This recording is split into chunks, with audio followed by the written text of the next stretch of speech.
Hello, my name is Stuart Mills, and I was put on a community treatment order in this country, England, in about March of 2018.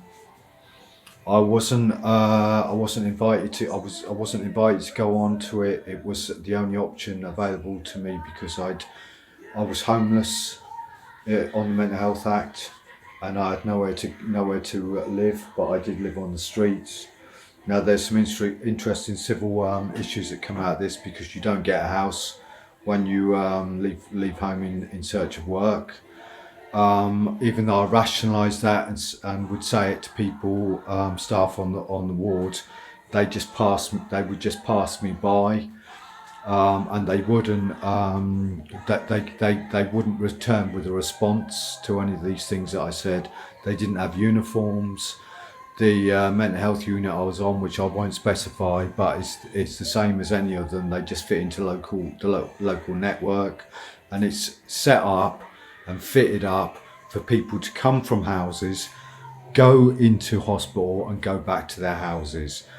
The one that I was on had more people working on the site than they had in care using accommodation. So one of the things I've come to realise, in my story, is that the mental health system can't provide, so they're using other people who steal the welfare conversation. They forward plan what they're going to do with people because they've already decided that they're incapacitated, and this is the language of the day. They're using the same kind of language that the other welfare departments using, to gain, which are clever terms really, or smart terms. Then that's not wisdom. That the community treatment order I was on was for. He ended up as 15 months. I would go to I was placed in a care home at £1,500 a week, which saves the 36 £800 and £800 a day. 8 8 to 64, 7 8 to 56, £5,600 a week that was costing. While I was in the hospital, no one came to me to tell me about leave, how I got out of the hospital. I had to find out from a fellow patient who was unwell, and he gave me this number. He said you have to ask them for a number, which really means people are being judged and served as for, as I say, this smart language, which doesn't get to the heart of any rational restorative care. The another thing that happened when I was in the hospital is they dug a new 116 unit, which is a shelter which is by the side of the hospital, which meant that the only soundboarding we had was some marine ply, a big board of marine ply, but they were actually using one of those hammers that you hear in the streets to dig the floor up, no more than an inch away for sound protect. You can't sound protect against that. And I hadn't been on the Mental Health Act for over 25 years, or approximately 25 years. Now, how wise is that? When I tried to get on a telephone call to raise it with the CQC, that to ask for call out for anyone because it was mayhem on this ward, the staff were trying to the staff in the hospital were trying to justify themselves punitively by suggesting that they couldn't help it, they can't, they were left with it as well. And this just goes to show that these hospitals got absentee management. They've got absentee landlords and absentee management. If you consider that our psychiatrist is the home of psychiatry, that the hospital wards I've been on since have all shown the same truth. Even when lockdown was going on, these people aren't present. They relish the idea of dealing with people on a computer because that's all they do their writing and their typing with at home and abroad, home and away, or in their absent lifestyle. which means that you don't get this. I'm trying to appeal to some other people who might watch this who have been treated under the Mental Health Act, or have got friends who have been treated under the Mental Health Act. That means you don't get educated. They make decisions for you behind your back, and then they invite you in to see what your action will be and to see what your responses are. A human being doesn't gain trust that way, and doesn't get the impetus to raise spirit from within, to ask the kind of poignant questions which these numbskulls or these smart movers and talkers or speakers are looking for. If you get three or four of them in a room, you've got two alternatives, and this is what I found on mental health. You either get no response from them, and after a long stay, you're demoralised too much to raise conversation, or you get them wanting to speak and butt in, and but they're contritious with their reasoning because they've already had adjourned a meeting, which was planning what they were going to do with you. I hadn't. My doctor's data said that for 2 years before I went into this hospital, I hadn't had any medication. Yet there was no retrospective view of that. There was no interest in it. I was led to believe when I came to go on my CTO that had nothing, that wouldn't save me, and consequently. I was put on a CTO as with what I've come to understand as the wrong conditions. Now it's taken me 3 years to get to the end of a journey. That I had suicidal reasoning going on. They logged me down for the conditions of this CTO as having a history of violence and aggression towards others, including family members.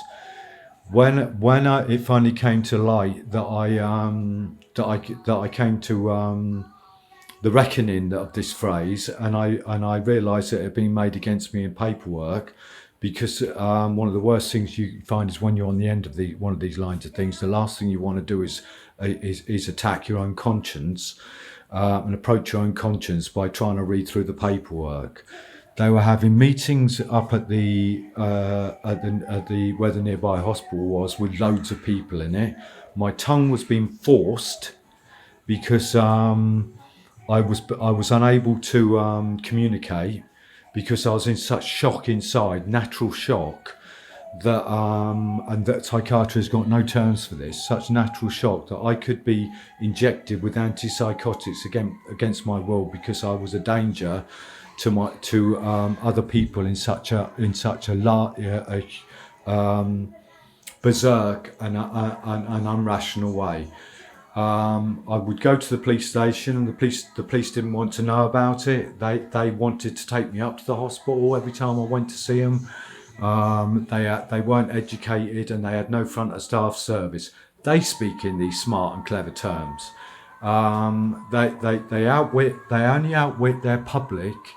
This is the health and the other services.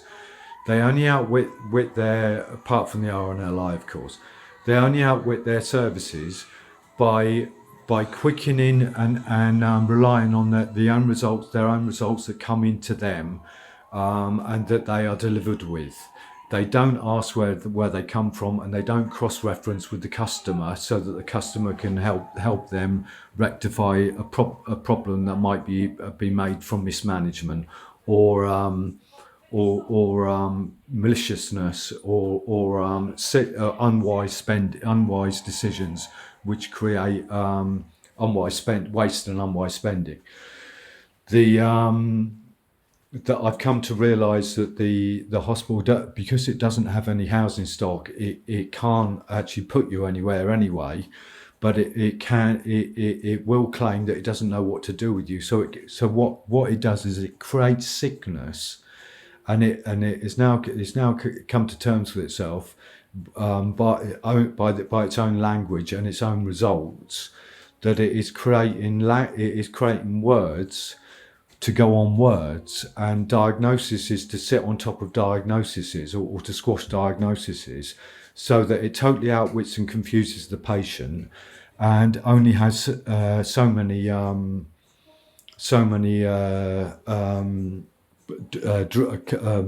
pharmaceutical drugs at its disposal.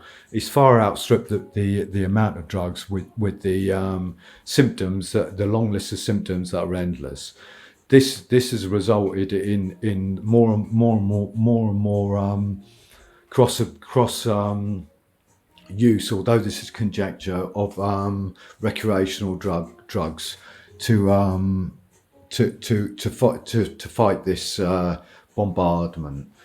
I found out I was also accused of substance abuse because I'd been on the street, and the thing that hurt me most was I found that the police force that I went to challenge the CTO I was on didn't cross-check with their own records to see if I did have a history of violence and aggression towards others, including family members. So, and I understood that you had to have broken a law to be accused of a crime. So these people had got it out of nowhere, but at no point would listen to me and my protests. And this was to claim access to me with a needle, because the NHS is contritious and has decided for itself that it's the only one who's got the answers, and that all its answers are at its own disposal. This is the crime that is going on, because they not only have got a non-restorative journey of research, but they are making decisions for people to put them in places. They might only be in poor areas where these hospitals have come, where I use a political phrase with relish, a sink. It might only be areas like this, so that there's a mindset for getting people into the local area, because there's a slough of houses and there's no work on. I can only imagine that to be true, and this probably also means that it moves in other staff for the hospital, which aren't so bothered about their local area, because they're high-minded, live in palaces, and they drive expensive. They can afford a lot of luxury at their disposal. The police. I got an upheld complaint from the NHS that was delivered to me. I had no duty of candour, so no one came to me to say that they also got my diagnosis wrong. They had me down as a paranoid schizophrenic. I asked several times in the hospital what is this diagnosis. No one informed me that of my rights. No one told me what do you mean about your diagnosis. They would just listen and walk off, and you didn't know whether you caught them to come back, and they decided on. And this is the joke: they decided by themselves at a meeting. This is to be considered. That you were led to believe they decided by themselves at a meeting, and that you weren't worth getting back to, and that's the one you accept. Now, what's funny about it is the human body when put under adverse conditions, will retreat to a place of safety, and all the clever and smart words in the world can't change, and can't get at you anymore. But suicidal thoughts is certainly the journey, and I fear for young people at the moment who have got futures to look forward to, who can reason and fathom out these journeys and these things, and they can understand for themselves that their future's ruined, and that they've got many years ahead of them of hardship and pain and difficulty and isolation and suffering over and over again, because the system it accuses people of their mental illness. That's what it succeeds in doing. It accuses, and the CTO system is definitely that. If the hospital hasn't finished with you, they've got no right to let you go in the community. And if they can't finish with you, they should produce the paperwork that says it. I got off mental health drugs. I'm not on drugs at the moment. I got off mental health drugs by experimenting with natural products. These are tests that the NHS hadn't done on me before I ever had a diagnosis many years ago. Freedom of choice and freedom of speech says that not only should they be free to learn from my experience, but they should also allow me to be free to make my own personal choices if theirs can't. But by provision with the results they've shown, the presiding responsible clinician put me on a 6 months CTO in 3 minutes in a 10-minute meeting. It was an impromptu meeting, and I was correcting him about his language because he was using shortened form of the English dialect, which I'm now reduced to. He was using a shortened form with infinite endings to adjectives. He was omitting prone integers, and he was which obviously is like having corks banged in your ears. And obviously everyone likes a conversation to explain, to be hearty, maybe to be wealthy in its descriptions and in its pronunciation, so that you feel you're in a free and trustworthy environment, and you also feel that you're on a journey to replenishing health and well-being. None of these conditions existed, and he also dropped the CTO in 6 minutes flat. 15 months later, that basically means that the government's was giving me a dart gun, was shooting me with a dart gun, or like an elephant or a whale, as I walked the streets. And this is now, and in my complaint, I've got my complaint on Fighting Universal Credit Street on YouTube, and there's a picture of my complaint, and I show that it was unethical care.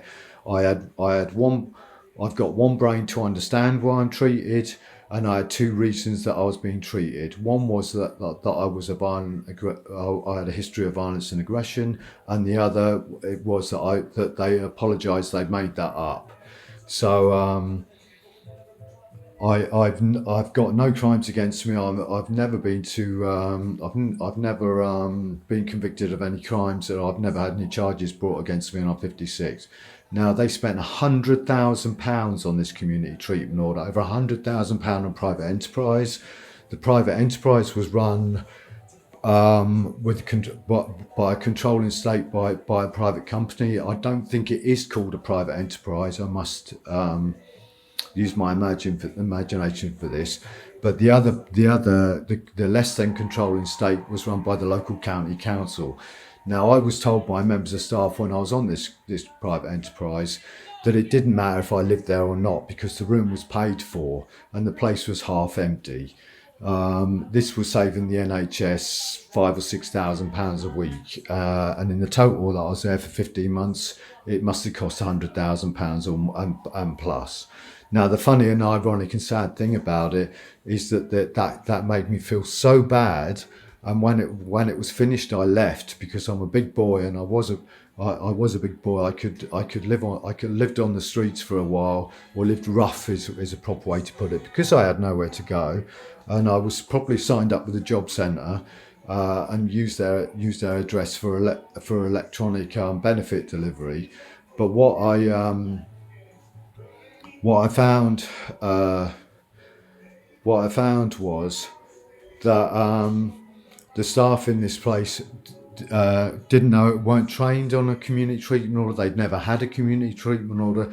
So over the process of time, the staff and the psychiatrists at their helm were relying on me to roll over and succumb, like dead meat, really, succumb to their will and succumb to the power that they of execution that they had, and the police backup they had to if they found if I didn't like it, they'd take me back up to the hospital in an ambulance. Now, why this is and who's put this into place is basically that I'm the plug for the sinkhole, or something, a loose plug for a sinkhole. I'm now found another interesting factor is that I can't get legal aid for this case because I'm not on the Mental Health Act, and if I had been on the Mental Health Act, I could have fought it, but at the time there was no chance of it, and no one wanted to know. So my understanding from other YouTubers on about community treatment orders is that they have to have it in writing, the conditions for the CTO, and my appel complaint said they hadn't. But after I've been drugged against my wishes with no reasoning, no ethical reason for a year and a half, I was left with the NHS with full knowledge of that. I was left to work it out on my own, and I've only just worked it out 2 weeks ago. I worked out that because I don't work for these people, they put these clever and smart terms around.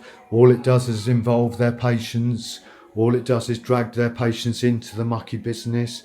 But when their patients go to walk in the door of the office to start their computer up and talk with the staff, they're not allowed to. So this is that contactless society that seems to be going about, where money opens things and shuts and locks things firmly and calls the police, alarms, and it all sets an alarm, puts an alarm on.